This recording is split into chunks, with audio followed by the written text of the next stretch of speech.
నిఘా న్యూస్ కి స్వాగతం. సాగర్మాల కన్వెన్షన్ సెంటర్ లో రోజ్గార్ మేళా ముఖ్య అతిథులుగా పాల్గొన్న కేంద్ర మంత్రి రామ్మోహన్ నాయుడు, పాల్గొన్న MLA Vishnukumar Raju, Waltair division DRM Lalit Bohra, railway అధికారులు 52 మందికి నియామక పత్రాలు అందజేసిన కేంద్ర మంత్రి రామ్మోహన్ నాయుడు. కేంద్ర మంత్రి రామ్మోహన్ నాయుడు కామెంట్స్. ఈ రోజు విశాఖలో రోజ్గార్ మేళాలో 2 మందికి ఉద్యోగ నియామక పత్రాలు అందజేశాము. రోజ్గార్ మేళాను ప్రధాని మోదీ ప్రతిష్టాత్మకంగా నిర్వహిస్తున్నారు. భోగాపురం అంతర్జాతీయ విమానాశ్రయం పనులు శరవేగంగా సాగుతున్నాయి. కావచ్చు, మీరందరినీ కూడా చూసి వాళ్ళందరూ గర్వపడుతున్నారు. ఇది ఎస్, మా ఊరి నుంచి ఒక అతనికి ఈరోజు ఈ సంస్థలో ఉద్యోగం వచ్చిందని. But the way you have to move yourself forward in the future is that you have to become an inspiration for all those people who are looking up to you. మిమ్మల్ని చూసి చాలా మంది ఈరోజు నేర్చుకోవాలి, వాళ్ళ journey ఎలా ఉండింది, వాళ్ళు ఈ స్థాయి వరకు ఎలా వచ్చారని ఎంతో మంది మీ పట్ల చాలా ఫోకస్డ్ అప్రోచ్తో మిమ్మల్ని అందరినీ కూడా చూస్తున్నారు. వాళ్ళని మీ స్థాయి వరకు తెచ్చే విధంగా మీరందరూ కూడా వాళ్ళని ఇన్స్పైర్ చేయండి. మీరు కూడా కనెక్ట్ అవ్వండి 10 మందితో. మీరు కూడా మీ చుట్టుపక్కల ఉన్నటువంటి యూత్తో కనెక్ట్ అవ్వండి. ఏ రకంగా మీరు ఒక డిసిప్లిన్డ్ అప్రోచ్తో మీరు ఈ స్థాయి వరకు వచ్చారో వాళ్ళను కూడా మోటివేట్ చేసి వాళ్ళు కూడా ఆ పొజిషన్స్లో రావడానికి ఎంకరేజ్ మీరు అందరూ కూడా చేయండి. అయితే ఈరోజు ముఖ్యంగా ఈ రోజ్గార్ మేళా ఈరోజు సుమారు 16th ఎడిషన్. 2022లో కోవిడ్ తర్వాత ప్రధాన మంత్రి గారు ఈ యొక్క కార్యక్రమాన్ని మొదలుపెట్టారు. ఇది ముందు కూడా జరిగి there were appointment letters given before also, but there was no collective energy that was building up across the country.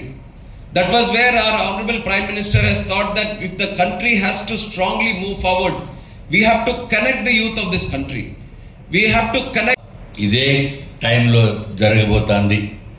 అట్లాగే ఈరోజు సాగరమాల ఫంక్షన్ హాల్లో గౌరవనీయులైన డిఆర్ఎం గారు లలిత్ బోహ్రా గారు ఆధ్వర్యంలో గౌరవనీయులైన కేంద్ర మంత్రివర్యులు, డైనమిక్ మంత్రివర్యులు, మన నార్త్ కోస్టల్ ఆంధ్రాకే గర్వపడేలా చేస్తున్న రామ్మోహన్ నాయుడు గారికి వారి ద్వారా మీరందరూ కూడా నియామక పత్రాలు తీసుకోవడం అనేది మీ జీవితంలో ఈరోజు మరుపు రానటువంటి రోజుగా గుర్తించవలసిన అవసరం ఉంది. మీరు కేంద్ర ప్రభుత్వ సంస్థల్లో నియామకం తీసుకోవడం అంటే మీకు ఒక్కరికే కాదు, మీ తల్లిదండ్రులకి కూడా.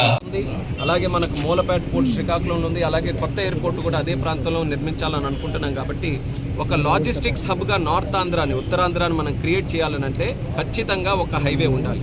ఇదే చంద్రబాబు నాయుడు గారు కూడా గత సంవత్సర పాటు కాలంలో మళ్ళీ ముఖ్యమంత్రి అయిన తర్వాత కేంద్ర ప్రభుత్వం గడ్కరీ గారి దగ్గరికి వెళ్ళినప్పుడు ప్రధానంగా దీని గురించి ప్రయారిటీగా చర్చించేవారు.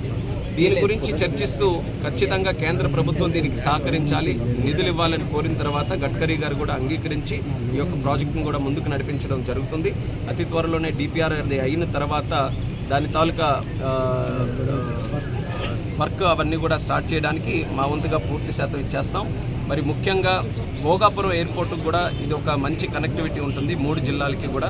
అలాగే పట్టణం నుంచి తీర ప్రాంతం వెంబడి ఎన్నో ఇండస్ట్రీస్ ఈరోజు ఎదురు చూస్తున్నాయి తీర ప్రాంతంలో పెట్టుకోవాలని. వాళ్ళందరికీ మేజర్గా కనెక్టివిటీ ఇంపార్టెంట్. అయితే ఉత్తరాంధ్రలో ఈరోజు మీరు చూస్తే భోగాపురం కూడా శరవేగంగా పనులు జరుగుతున్నాయి. మంచి బ్రహ్మాండమైన లైన్, రైల్వే లైన్ ఉంది. అది డబుల్ లైన్ని ట్రిపుల్ లైన్ మనం చేస్తున్నాం. అలాగే మనకి హైవే, నేషనల్ హైవే ఈరోజు బ్రహ్మాండంగా అభివృద్ధి చెందుతుంది. దానితో పాటు ఈరోజు ఎడిషనల్గా మనం మాట్లాడుకున్నటువంటి బీచ్ కారిడార్ హైవే కూడా ఈరోజు అవుతుంది.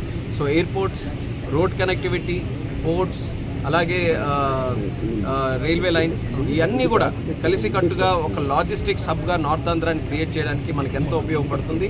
ఇప్పటికే మనం చూసాం నారా లోకేష్ అన్న గారి తాలూకా ఆధ్వర్యంలో కాగ్నిజెంట్, టీసీఎస్, అనేకమైన ఐటీ సంస్థలు, అంటే ఒక ఫైనాన్షియల్ ఐటీ హబ్గా విశాఖపట్నం క్రియేట్ చేయడానికి ఎంతో కృషి గత సంవత్సర పాలనలో చంద్రబాబు నాయుడు గారు అలాగే లోకేష్ అన్న గారు చేశారు.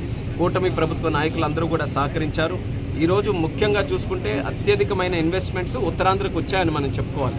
ఒక సందర్భంలో ప్రధానమంత్రి మోదీ గారు కూడా వచ్చి సుమారు 2 లక్షల కోట్ల రూపాయలు విలువైనటువంటి ఇన్వెస్ట్మెంట్స్కి శంకుస్థాపన కూడా చేశారు. రైల్వే జోన్ని మనం స్టార్ట్ చేసుకోగలుగుతున్నాం. అలాగే విశాఖపట్నం స్టీల్ ప్లాంట్ మనం కాపాడుకుంటున్నాం.